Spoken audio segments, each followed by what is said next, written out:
Hello friends, I am Chevee. Welcome to my shed. How are you today? How's life in your world? How's things where you are? I hope it's fantastic and wonderful.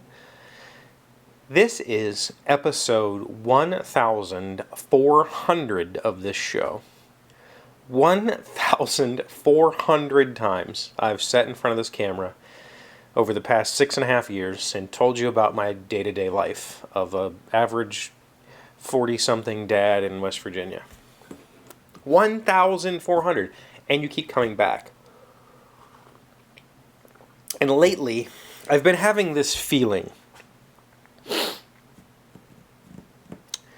I don't know if it's an addiction. It might be what some people would consider to be social media addiction, but I don't feel like that's the case. But I'm not going to rule out if somebody classifies it that way. When I started this show 6.5 years ago,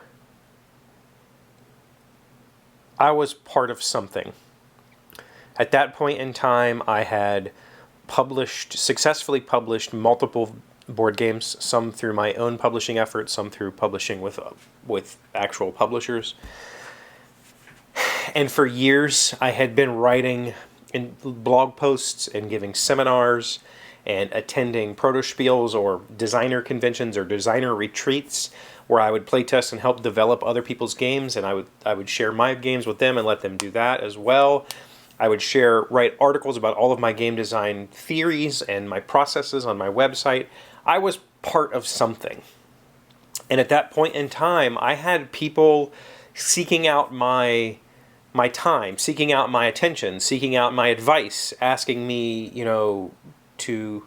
to help them in various ways. And I guess I was addicted to it. I was addicted to the fact that I was known as that guy who developed like at least one board game every week. I was just cracking out. They were all little card games. They were all like tiny compact games, but I was pushing out content daily and I was getting a ton of feedback. And it felt really good. And I would be lying if I said that lately, since I've been doing game design again recently, I have felt the longing for that again. I have felt the longing for being a part of something again. For being able to be not necessarily prolific. I don't want to be prolific, but to be recognized for that, right? To be seen and heard as a person who understands this industry and understands, what's going on with game design. The fact of the matter is, I don't. I'm not an authority on game design. I'm not an authority on the publishing industry. I'm not an authority on any of that. I think at that point in time, at that point in my life, I was definitely in a manic episode.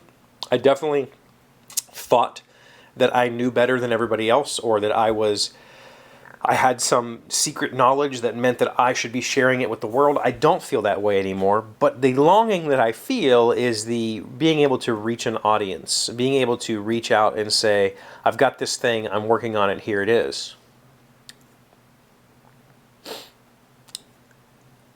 But the thing is, I have that, right?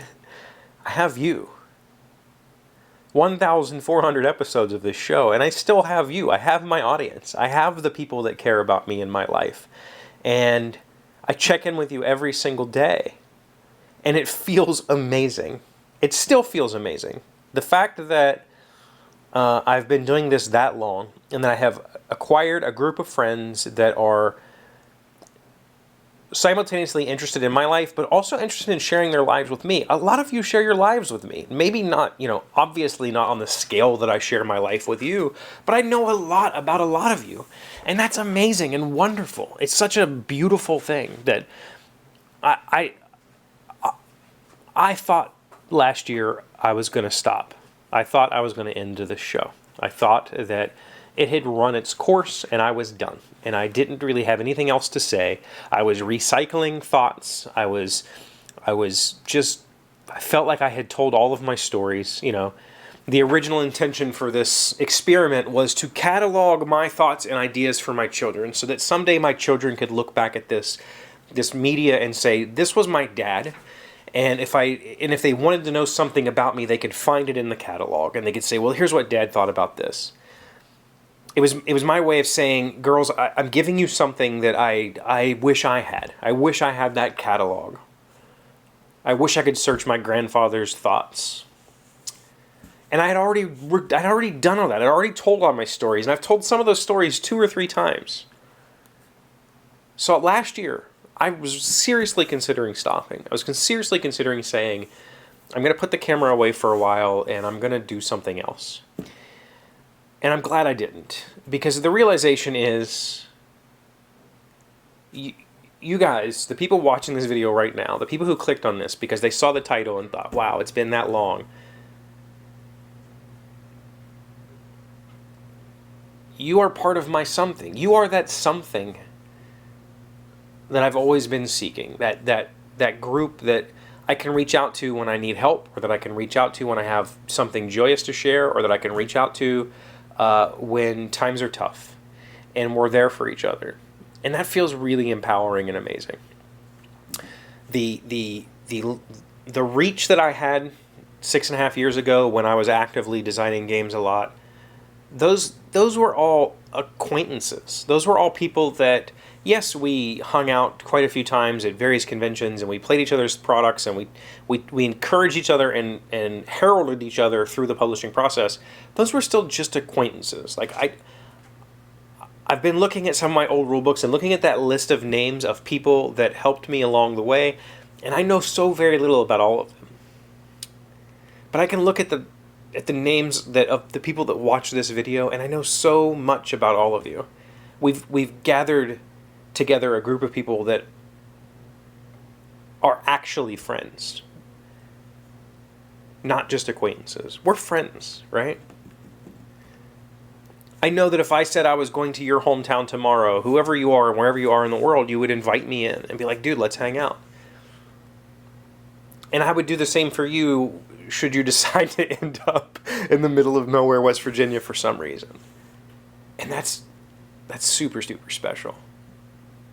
So while I've been tweeting a whole lot again lately, not nearly like I used to, and my tweets aren't getting any feedback. I mean, that's not true. I get feedback, but I'm not getting the reach that I used to get. I don't care. I realized that as I laid in bed last night thinking about this subject, because I wanted to talk about that longing today. I don't care, because honestly, like, I really only care about reaching you, and I really don't feel like I'm ever going to stop doing this, even if I tell the same stories over and over again. There's always something interesting happening, and when I thought about quitting last year, I didn't think about quitting completely. I thought about turning the show into just a when I have something to say type of thing. It would probably have ended up being just, 4 or 5 times a month I would turn the camera on and give you a 10-minute, here's what's been happening, instead of a daily process. Because I think the daily process means that I don't always have something to say, and I have to just kind of stand here. But sometimes I'm really proud of those videos too. So I don't see a reason to quit. Even if I, tomorrow, even if on Monday I come back and I talk to you about a 100-piece box of insulation supports. At least I did something. At least I reached out to you and said, hey, I'm still a person. Are you still a person? Let's talk. So I guess what I want to say is, you're my friends. You're all my friends. And I really, truly, fully, wholeheartedly feel and believe that when I say welcome, friends, and when I say that you're amazing people. Because you all are. Because for 1,400 episodes, you've walked beside me and taken a part of my life. And that feels so rewarding and so wonderful. Thank you. That's all I got for today. Thank you for being here as always. Thank you for liking, commenting, subscribing, being amazing friends and wonderful people. I really appreciate you. And I'll see you again on Monday. Today's word you should know to sound smart is hidebound. It is an adjective meaning inflexible and holding narrow opinions. Wallace can be rather hidebound when pontificating on the virtues of classic Mercedes-Benz models versus the condition of the automobile company at present. Hidebound. H-I-D-E-B-O-U-N-D. Huh. I've never heard hidebound. I guess it makes sense, like if you're holding something close. Hidebound? That's a neat word. Might have to use that in future writings, which I'm going to do again.